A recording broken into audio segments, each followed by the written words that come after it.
Aujourd'hui, on est face à une crise d'une ampleur inédite. Il y a une conjonction de différents facteurs qui montrent que c'est l'action humaine qui altère en majorité l'état de la planète et de la biodiversité et des écosystèmes.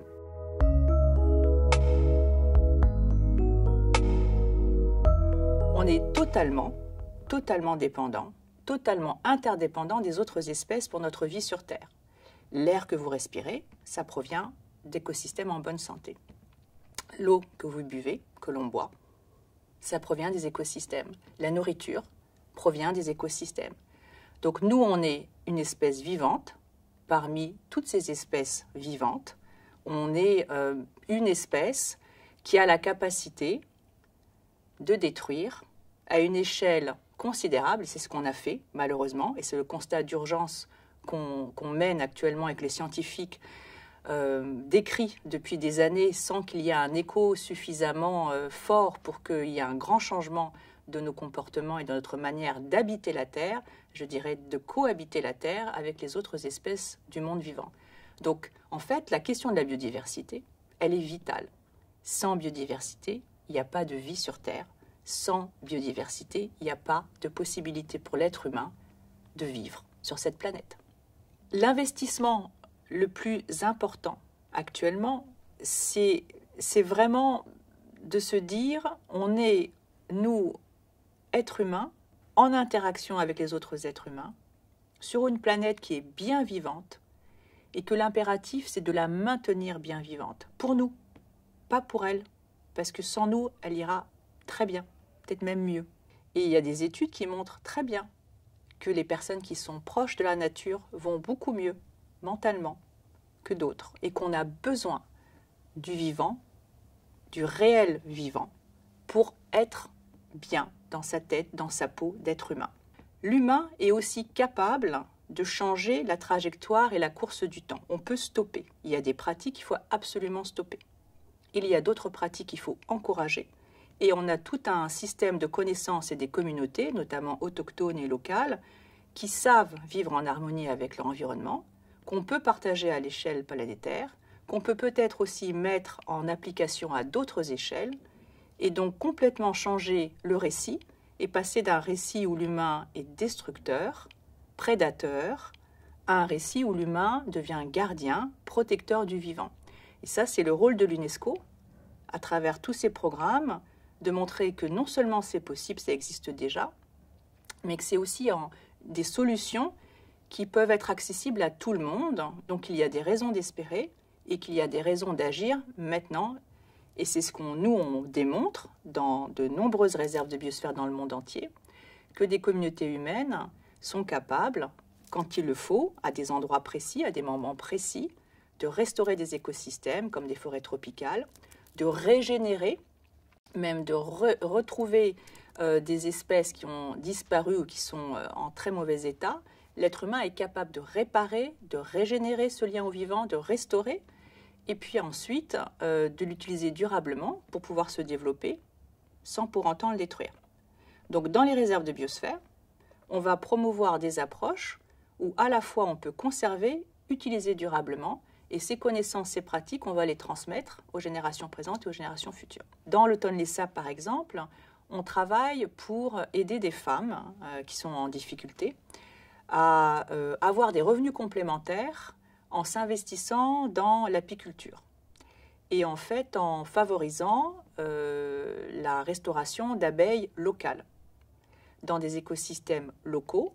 Et dans le Tonlé Sap, il y a des forêts qui sont inondables. C'est un des plus grands lacs réservoirs d'eau de la région, en Asie. Il y a des espèces d'abeilles qui sont locales. Et donc ce programme aide à restaurer ces abeilles-là, aide ces femmes à avoir un revenu complémentaire à travers l'apiculture.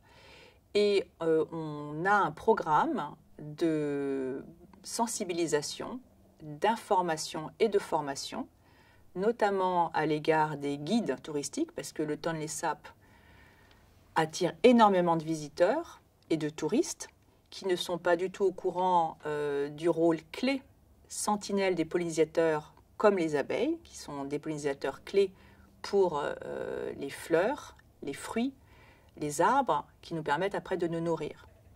Donc ces abeilles locales permettent de butiner des fleurs locales, des fruits dans des arbres qui sont par exemple dans cette réserve de biosphère du Thône, les sapes, qui sont inondables avec le lac, et les fruits de ces arbres tombent dans le lac. Les poissons de ce lac se nourrissent de ces fruits et de ces fleurs, et les poissons représentent 70% de l'apport de protéines des populations du Cambodge. Donc ces interactions, c'est exactement l'importance révélée de la biodiversité et d'espèces invisibles qui viennent jusqu'à nous pour nous permettre de vivre en bonne santé sur cette planète. On a un exemple très typique et concret en Afrique du Sud, dans la réserve de biosphère de Goritz, où il y a une conjonction, c'est ce qu'on appelle un hotspot de la biodiversité. Il y a une convergence en Afrique du Sud et dans cet endroit-là particulièrement de plusieurs écosystèmes fondamentaux et très importants au point de vue biodiversité. Et on est dans une région où il y a une très grande pauvreté, très grande exclusion sociale. Et il y a eu un programme qui a été mené par la réserve de biosphère pour à la fois s'attaquer de manière conjointe et simultanée aux problèmes de l'érosion de la biodiversité, du changement climatique et des inégalités sociales. Ils ont replanté une espèce endémique qui est le speckboom, qui permet de capter le carbone à très grande densité. Et sur des hectares d'écosystèmes, donc permettent de reforester, de reboiser, avec une espèce qui est locale et qui permet d'absorber le carbone, où ils peuvent vendre aussi le carbone sur des marchés nationaux et internationaux, et qui a permis de fournir des emplois en un temps très rapide à des milliers de personnes de la réserve de biosphère. Et par un effet de ruissellement, une personne qui a un emploi dans la région pouvait permettre de nourrir 4 ou 5 personnes au minimum de la famille. C'est la force de l'UNESCO et c'est la force du réseau MAB, et particulièrement des réserves de biosphère, de montrer en fait que la coopération et ensemble, ça va être la seule et unique manière de faire face aux enjeux auxquels on doit faire face actuellement, qui sont gigantesques. Ça veut dire que ça peut vraiment effrayer, quand on lit les rapports scientifiques, l'ampleur de ce qui est en train de se passer collectivement sur cette planète. C'est la force du réseau et la force des réserves de biosphère, c'est de montrer que c'est que ensemble et que par la plateforme de coopération que l'on offre à l'UNESCO qu'on pourra y arriver. Par exemple, entre la France et l'Allemagne, les Vosges du Nord et Palatinat, où ils essayent justement ensemble, et ils l'ont fait, ils ont réintroduit une espèce emblématique qui est le lynx. Et ils ont réussi à réintroduire ensemble cette espèce. Ils font des marchés de producteurs et de fermiers annuellement entre les deux pays qui ont connu la guerre.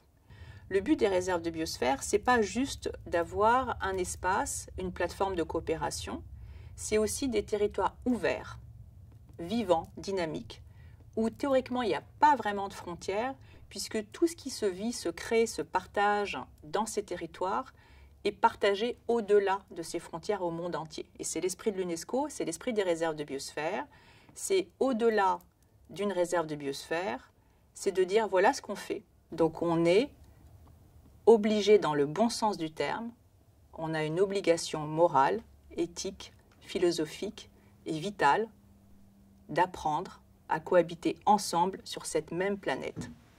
On a un grand programme sur 8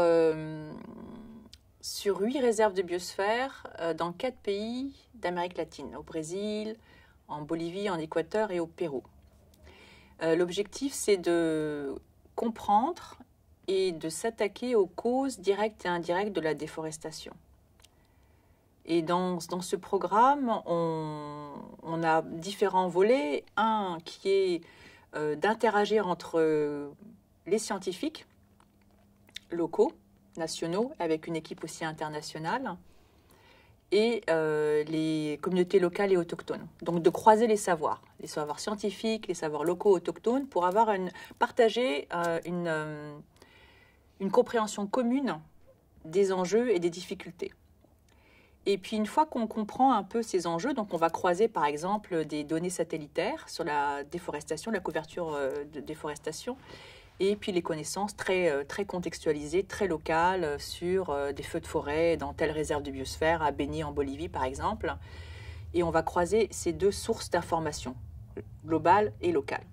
Ça nous permet de poser un diagnostic partagé, commun, sur la même problématique. Ça, c'est très important pour la suite.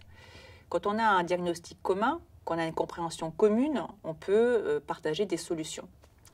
Et la deuxième étape, c'est de dire, OK, donc là, on comprend que les causes de la dégradation des écosystèmes ou les causes de l'augmentation de la fréquence des feux de forêt, c'est lié à telle pratique d'usage des terres, c'est lié aussi à une combinaison avec le changement climatique qu'on observe qu'il augmente depuis quelques années. Donc, quelles sont les solutions? Et donc, l'UNESCO soutient des ateliers où les différents acteurs impliqués vont dire, voilà ce qui a marché, voilà, si on a replanté telle espèce dans cette agroforêt, eh ben, ça nous a permis non seulement d'augmenter la couverture forestière, de prévenir les feux, et puis également d'assurer un revenu aux communautés locales. Il faut lire les rapports scientifiques ou les recommandations, il faut écouter les jeunes qui manifestent dans la rue. Il y a vraiment quelque chose de majeur qui est en train de nous arriver, et on a la solution si on agit tous ensemble. Et c'est un peu aussi ce que fait l'UNESCO à travers tous ces programmes et ce que font toutes les personnes qui sont engagées dans le programme MAP depuis des années et qui essayent de montrer qu'un autre monde est possible. Il est non seulement possible, il est déjà en cours.